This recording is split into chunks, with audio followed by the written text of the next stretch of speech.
Cortis's debut was one of the best things to happen in K-pop.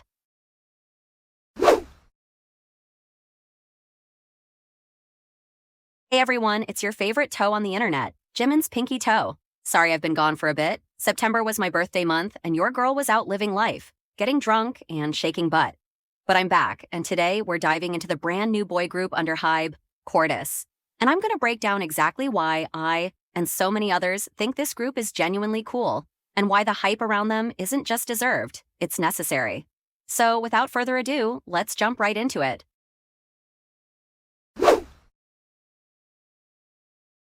So first off, let's talk about Cortis's vibe. These guys are swaggy, like unapologetically swaggy. Their whole aesthetic is like alt and like 2015 coded. I don't exactly know the name for it, but it's very recognizable. You know what I mean? Like think iPod touches, cheetah print, skinny jeans, eyebrow piercings, 2016 filters, wired headphones, iPhone 6 selfies, peace sign tattoos, spiked hair, studded belts. Basically that early Tumblr, underground internet cool aesthetic that's back right now. And Cortis is absolutely embodying it. There are so many artists and influencers right now with that vibe, and I'll be honest, I eat that aesthetic up. The guys I'm into, the people I follow, the whole vibe I gravitate toward, it's that exact look. So when a group like Cortis shows up fully leaning into it, not just sprinkling it on for visuals, but making it part of their brand, it hits. It feels fresh, familiar, and honestly, kinda iconic. It's not that the aesthetic itself is brand new, it's that Cortis executes it so well that it feels authentic. Like this is actually who they are. Not a costume, but we'll get into that soon. Their entire direction, the fashion, visuals, music videos, all align perfectly. And it's on trend, which also makes them super digestible to a global audience. Now, people might say Cortis is setting trends, and that's not exactly true. They're not creating the trend, they're perfecting it in K-pop. They're translating something that's already hot in Western Gen Z culture and making it feel brand new in a K-pop context. Think about when New Jeans debuted. They didn't invent Y2K, but seeing that aesthetic executed that well in K-pop made it feel revolutionary. That's exactly what Cortis is doing with the alt swagger aesthetic. Not inventing it, but doing it so right that it feels like something new. And honestly, that's what makes them stand out. Here's the thing, Cortis feels real. You believe the vibe they're selling. There are a lot of K-pop groups where you can tell some members are really into their concept, and others are just clocking in for the check. Like, you'll have a group doing a hip-hop rap concept, and a few members clearly get it. They know the culture, the slang, the references, the roots. And then others who don't know shit about rap music or hip-hop culture and call the cornrows they have in their head gangster braids or something with Ed Sheeran blasting in their headphones. And that disconnect? It shows, and it can make the whole group feel inauthentic and like posers. But Cortis, they don't have that problem. I'm not saying that in a few years they might change their whole vibe for something else or whatever, but at this point in time you can tell all the members have a great respect and understanding of the concept they're portraying. And I believe that they are truly what they're repping. Like they all seem about that alt swag life, not pretending to be something they're not. You see it in how they dress off stage, how they talk, what music they reference, and just how they carry themselves. Like, have a song called Fashion, and you can see how in everyday life, not just on stage, they care about their fashion sense. Like them boys be having that shit on. In their song, they rap about thrifting and being good at it, and that's such a relatable and real thing to be writing bars about, especially for people who are part of that alt swag aesthetic that they're a part of. Like they're not rapping about being rich as hell and buying an expensive Rolex, and if they were, I'd have to raise an eyebrow. Like, y'all are 12 and just debuted, I know y'all got trainee debt instead of racks. They're rapping about thrifting a $5 shirt, and it's like, you know what, little homies? Hell yeah, that's real. And you can see that some of their clothes actually look thrifted. I can see what they're wearing in a Dance Practice video or in an at-home selfie and be like, yeah, y'all thrifted the fuck out of that sweater. It's not just for music videos, but in their everyday clothes, you can see that it's their personal expression, not just performance. And that level of authenticity? That's rare in K-pop, because when the concept matches the members' real personalities, it just hits different. I'm also going to talk about the authenticity in their music as well in my next point. Cortis makes alt music, and you can hear the influence of other alt artists all over their sound.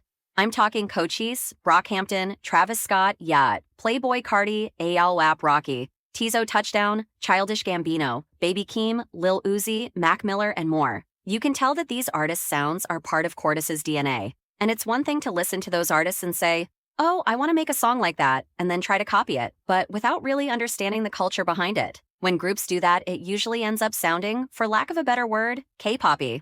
Now don't get me wrong, I'm not using K-poppy as an insult. K-pop isn't a bad thing. That's literally what we all listen to. That's why we're here. But you know what I mean when I say something sounds K-poppy? A lot of people argue that K-pop is just pop music in Korean, and they're kind of right.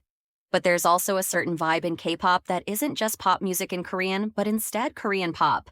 Like, think of the cute concept songs or songs from groups like Girls' Generation, AOA, GIDLE, NCT, Baby Monster, Astro, NMIXX, Treasure, or Kepler. Those groups and styles are fun and catchy, but they're distinctly K-pop.